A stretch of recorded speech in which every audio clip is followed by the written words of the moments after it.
మహాకుంభమేళ 144 ఏళ్లకొకసారి జరిగేది. ప్రయాగ్రాజ్, హరిద్వార్, ఉజ్జయిని, నాసిక్లలో ఈ ఏడాది జనవరి 13 నుంచి ఫిబ్రవరి 26వ తేదీ వరకు మహాకుంభమేళా జరగనుంది.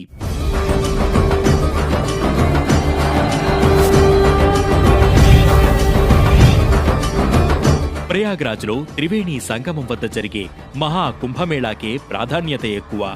దాదాపు 123 దేశాల నుంచి 40 కోట్ల మంది భక్తులు ఈ మహాకుంభమేళాకు వస్తారని అంచనా. మరి అసలు కుంభమేళా ఎప్పుడు మొదలైంది? ఆ 4 ప్రదేశాల్లోనే కుంభమేళా ఎందుకు చేస్తారు?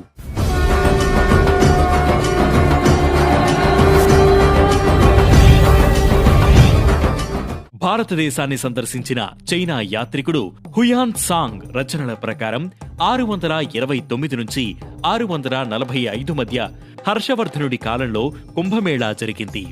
హర్షవర్ధనుడు, శంకరాచార్యుల వారి కాలంలో కుంభమేళా జరిగినట్లు చారిత్రక ఆధారాలు లభించాయని హిస్టోరియన్స్ చెబుతుంటారు.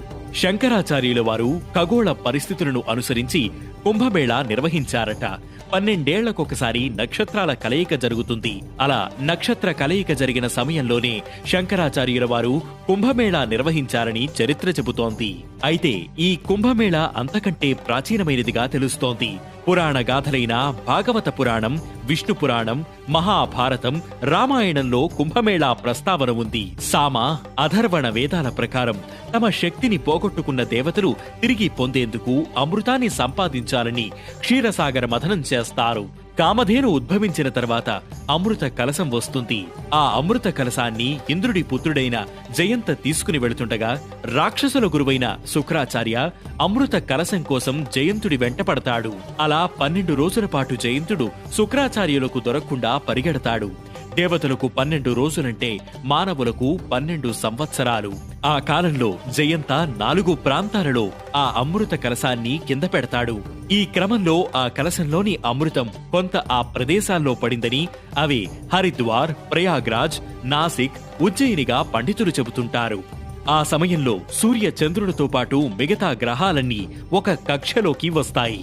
ఈ విశిష్టత నేపథ్యంలో నాటి నుంచి 12 సంవత్సరాలకొకసారి కుంభమేళా నిర్వహించడం ఆనవాయితీగా వస్తోంది. 12 సంవత్సరాలకొకసారి చేసే పూర్ణ కుంభమేళా 12 సార్లు జరిగాక అంటే 144 ఏళ్లకొకసారి మహా కుంభమేళా జరుగుతుంది. జ్యోతిష్య శాస్త్రం ప్రకారం గురుగ్రహం 12 సంవత్సరాల్లో 12 రాసుల చుట్టూ తిరుగుతుంది. ఈ గ్రహం ఒక